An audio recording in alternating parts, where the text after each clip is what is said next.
bienvenue pour les énergies de la pleine lune en taureau, une pleine lune particulière puisque c'est aussi celle qui accueille les énergies du Vésac, de la grande fête du Vésac où plein de personnes sur Terre se réunissent, méditent ensemble et ça fait augmenter le niveau vibratoire de la Terre. Alors bien sûr, ça c'est pas la définition exacte du Vésac et si vous souhaitez en savoir plus, je vous invite à aller sur des sites qui en parleront bien mieux que moi. Moi, ce que je retiens de cette pleine lune en taureau, c'est que c'est celle qui est la gardienne de l'illumination, puisque toutes les énergies bouddhiques et christiques descendent sur Terre, que le signe du taureau, c'est celui qui honore la naissance de Bouddha, et Bouddha, il a connu l'illumination, bien sûr, et puis il nous a laissé tellement d'enseignements, et puis à chaque fois qu'on fait appel à sa sagesse, à chaque fois qu'on se laisse inspirer par lui, on élève un petit peu plus notre âme, on grandit. Et donc cette énergie bouddhique qui est là, qui est présente au moment du taureau, c'est aussi l'énergie spirituelle de ce signe qui nous permet de faire entrer le beau dans notre vie. Alors pour bien accueillir le taureau, pour bien accueillir l'entrée du soleil en taureau, pour bien accueillir cette pleine lune, je vous invite à prendre un temps pour vous, à prendre un temps pour vous pour rentrer dans votre intériorité. D'ailleurs, comme vous pouvez le constater, je tourne cette vidéo à l'intérieur. Pour rien vous cacher, j'ai d'abord voulu la tourner dehors, dans la nature, dans mon jardin, comme je le fais d'habitude. Et puis, j'étais pas dans mon élément, ça n'allait pas, j'étais pas satisfaite. Et puis, je me suis dit, non, mais tu as passé ta journée hier à être à l'intérieur. Depuis une semaine, tes enfants ne sont pas là puisqu'ils sont en voyage scolaire et tu es beaucoup dans ton intérieur. Tu écris, mais surtout, tu réfléchis beaucoup, parce que je travaille beaucoup sur l'énergie du cycle lunaire pour enrichir le PDF, au fait qu'à partir du moment de la pleine lune jusqu'à la nouvelle lune, on rentre dans les énergies décroissantes. Donc des énergies d'intériorisation, de féminisation et où on se recentre sur soi. J'ai passé un long moment hier à redécorer ma maison, à faire entrer des petites fleurs, à faire entrer des couleurs printanières, qui sont souvent là. J'aime beaucoup le rose, comme vous pouvez le voir, mais en ce moment j'ai envie de cette couleur-là, de mettre du poudré, des pastels, et surtout j'ai fait un ancrage de décoration, parce que c'était important de faire revenir des énergies joyeuses, féminines, vénusiennes dans la maison. C'était important pour moi, en accord avec le cycle du taureau. Et je vous invite à trouver un moyen d'expression qui sera le vôtre. Ça peut être la cuisine, ça peut être la décoration, ça peut être mettre des fleurs dans le jardin, sur le balcon. Quelque chose qui a un rapport avec l'art, avec l'expression artistique, avec l'esthétique. Ça peut être chanter, ça peut être danser, mais quelque chose qui est de nature vénusienne et qui vous fait du bien. C'est un bon moyen d'ancrer toutes ces énergies et de les mettre dans la terre et dans la matière. Le signe du taureau nous propose vraiment de nous accomplir à ce niveau-là, et à partir du moment de la pleine lune en taureau, c'est très clairement toute cette féminité qui vient nous rendre visite, et on met du beau dans tout. Et quand on met du beau dans les choses, forcément, la réaction en chaîne est positive. Le signe du taureau, à partir de cette pleine lune, va nous faire travailler la notion de désir. Nous sommes des êtres de désir. Alors notre désir est-il de source généreuse? Est-il inspiré par une envie qui provient de l'amour, ou bien quelque chose qui est plus pour satisfaire les besoins de notre personnalité, de notre ego? Qu'est-ce qui sous-tend notre désir? Le désir, bien sûr, mène au plaisir vénusien. Et le désir, en ce moment, Mars qui rétrograde, comme je l'ai bien expliqué dans la vidéo sur Mars rétrograde, est en question. Hein? De quelle nature est notre désir? Alors nous sommes des êtres de désir, et c'est une bonne chose, puisque le fait que nous soyons des êtres de désir fait de nous des êtres créateurs, et que nous faisons des expériences pour aboutir à des expériences plaisir. C'est parce que nous désirons obtenir quelque chose, que nous désirons vivre ceci ou cela, que nous nous projetons dans le futur et que nous avançons. Alors bien sûr, le désir peut parfois nous couper de l'instant présent. Et c'est revenir à cet instant présent tout en continuant d'avoir des projets, des envies, des désirs, qu'il faut pouvoir vivre en tout équilibre. Et c'est ça ce que le taureau va nous faire travailler en ce moment. Alors cette pleine lune, eh ben, elle vous invite à méditer sur ça, les amis, à méditer sur ça et à demander à ce que vos désirs soient en harmonie avec le plaisir, qu'ils n'empiètent pas sur votre bonheur, sur votre liberté, qu'ils ne vous aliènent pas, parce que le désir peut faire souffrir. Trop de désir nous rend esclaves.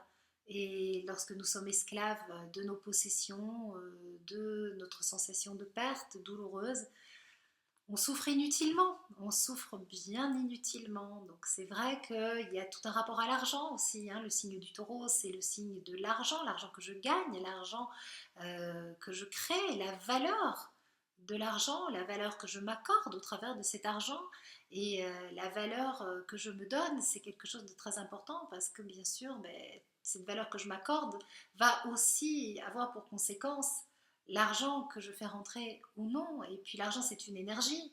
Donc il nous fait aussi travailler sur cette énergie. Le signe du taureau, finalement, il régit notre société matérialiste. Donc c'est un signe très important. Et en même temps, c'est le gardien de l'illumination, comme le dit l'astrologie ésotérique. Et donc c'est celui qui peut aussi nous faire basculer dans la beauté du monde, dans la beauté de l'âme, et changer complètement notre rapport à la vie. Donc c'est le moment de faire en sorte de changer complètement vos croyances, vos modes de fonctionnement, votre façon de consommer.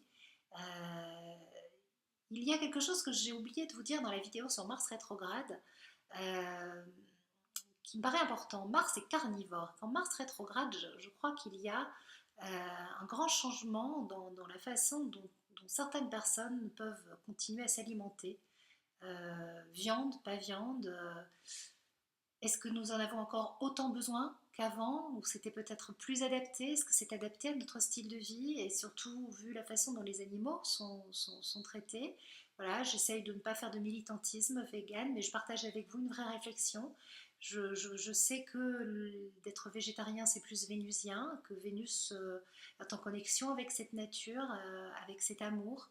Est-ce que nous sommes dans l'amour quand nous mangeons une viande qui provient d'une façon absolument horrible, dont l'animal a été tué dans la peur? Quelle énergie intégrons-nous? Ce sont des grandes questions de fond. Voilà, je partage avec vous cette réflexion et je pense que nous sommes un grand tournant dans notre façon de consommer euh, ou dans l'énergie de l'amour ou encore dans l'énergie de la société matérialiste. Et je pense que ce printemps et cette pleine lune en taureau, euh, les rétrogradations qui ont lieu en même temps, je ressens vraiment qu'en ce moment, là, il y a des choses à ce niveau-là qui vont se jouer dans notre rapport à la Terre. Il y a encore on va faire tous un pas de plus dans notre façon d'être consommateur et un pas de plus vers les énergies lumière du Verseau, de l'ère du Verseau. Et c'est le taureau hein, qui nous emmène vers l'ère du Verseau, parce que c'est le taureau qui est notre existence concrète. Et c'est ce que nous faisons comme expérience. Et donc autant en faire une belle expérience. C'est vraiment pour ça que j'ai mis du temps à préparer ce petit espace où je partage avec vous. J'y ai mis de la couleur, j'y ai mis toute mon énergie de femme vénusienne, bien sûr, mais pour vous transmettre cette beauté. Et puis ce temps de préparation, c'était un temps aussi où je méditais tranquillement à ce que j'allais partager avec vous. Et je suis certaine que ça augmente l'énergie de ce que j'ai à vous transmettre. Et prenons du temps, mettons du beau, faisons des jolies décorations j'ai ma belle-fille qui mange des fruits le matin, mais ces assiettes de fruits et légumes, je vais vous partager des photos, c'est superbe. Moi, les taureaux, c'est magnifique.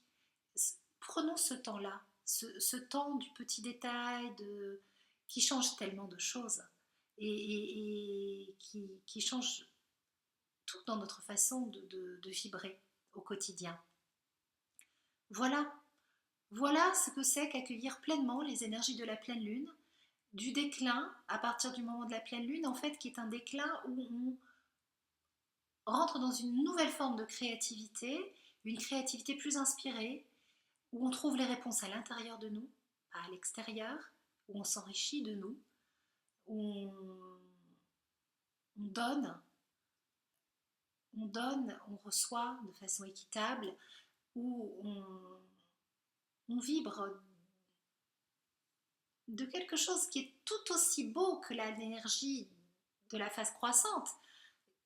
Le yin et le yang se complètent, mais où on est dans la phase, comme le dit Miranda Gray, si vous connaissez son travail, de l'enchanteresse, et ensuite de la sorcière. C'est magnifique. C'est magnifique à vivre. Voilà ce à quoi je vous invite à partir de maintenant. Donc vous voyez l'intérêt de méditer ce soir. D'ailleurs, pour méditer ce soir, si vous le souhaitez, vous pouvez nous rejoindre avec Églantine. Nous vous avons concocté une petite vidéo sur les énergies de la pleine lune. Nous avons tourné celle-là mercredi. Et on vous propose tout le cercle de pleine lune. Donc comme ça, vous pouvez de chez vous, tranquillement installer dans un petit espace qui vous convient, au calme, prendre un moment pour vous, pour méditer, pour parler ensemble, pour accueillir ce renouveau, cette plénitude solilunaire, cette belle fête du Vésac, même si on n'en parle pas trop dans la vidéo, mais c'est une autre façon de se connecter à tout ça. De toute façon, tout est relié.